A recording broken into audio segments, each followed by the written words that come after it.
Ano nangyari? Ayan.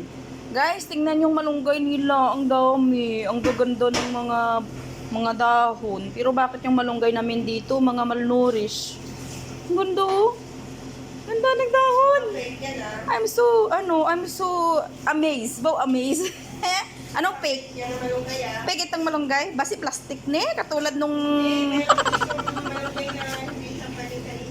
Ay, ganon? Eh, bakit na kinakain na natin to? Tinanim kaya nila to sa kanilang bahay. You know? May malunggay na hindi pwedeng kainin. Ano yon? Ito yung lunch ng ating nurse. So, ayan guys, ano na naman sila, magugulay sila ng malunggay. Ayun, isa kumain na. Wala yung pakialam. Wala siyang pakialam. Kasi nga, diet daw siya. Anong gagawin nyo dyan, guys? Sila? Grabe talaga, no? At ngayong araw nga, guys, may dumating na mga isda. May dineliver palang isda dito galing sa bahay ng anak ng amo ko. Ayan, iba't ibang klase ng isda. Hindi ko alam kung anong klase yan. Ito parang bangus, pero hindi bangus. Ito naman is pating. Pating daw yan, guys, sabi ni nanay. So guys, nirenovate ni Ate Mary yung adobo natin kahapon. Nilagyan niya ng malunggay and gata. Ayan, gutom na. Ito yung lagi nating, ang ating nanay sa bahay ni Lola. Ayan, siya lagi yung nagluluto ng ulam. Wow, mukhang masarap. Okay, tikman natin. Kasi yung adobo, nilagyan ng gata at malunggay. Sarap na. Hindi na malat. Kain na tayo.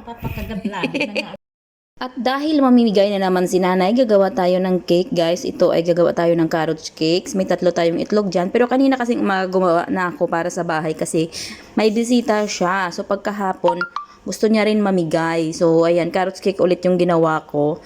So 2 cup na flour and syempre baking powder natin and ang baking soda, nilagyan ko na rin yan. And yung salt at syempre yung ating cinnamon powder. Ayan. So, habang mimix yung itlog natin doon at saka asukal, isasalain muna natin yan ng 3 beses yung ating flour mixture. Okay? At yan nga, may 2 tayong carrots dyan. Yadyarin lang natin yan siya, guys. Para lumiit naman. Ayan. Ang bilis lang, ano. And then, nilagyan natin yun ng vanilla essence and syempre yung ating mantika. Maganda na yung ano niya, guys, ayan texture niya.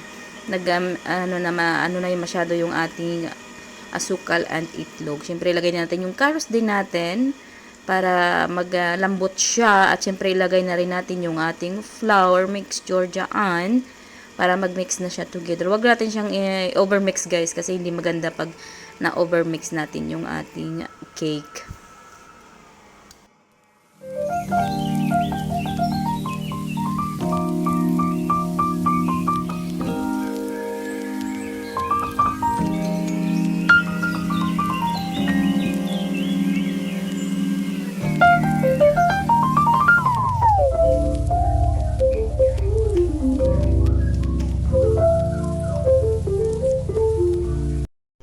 Ating cake molder, guys, nilagyan lang natin yan ng mantika. Ayan, punas-punasan lang natin yan para matanggal yung mantika ng konti. Tapos, sprinkle natin ng flour para hindi dumikit yung ating cake mamaya pag naluto na siya, guys. Para madali lang siya tanggalin sa ating cake molder.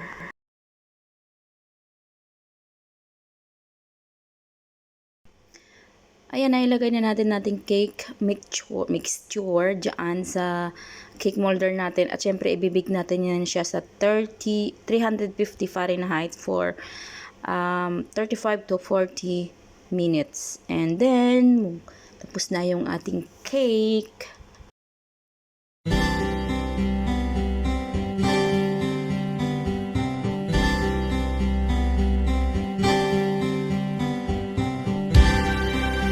Siyempre pa, hindi talaga mawawala yung pasaway dito sa aking kusina. So, ito na siya. Elvis, what's you doing? I'm doing cake. You're doing cake? You scattered the flour only, eh. Hala. This is how naughty she is. Agoy. Agoy! Guli agoy. Uy. Agoy! Good. Masarap. Akala. Masarap. Akala. Aso akarap. Masarap. Masarap. Masarap. Agoy. So, ito na yung ating carrot cake and syempre yung ating fatire para ipamigay natin yan kay Mama Mosa. Yung, ano nga inanay yun? Biyanan? Ay, hindi biyanan. Bayaw? Ay, hindi bayaw. Balae. Ayan, balae niya pala yun. So, ito naman ang para sa bahay. And yan lang yung ginawa natin ngayon.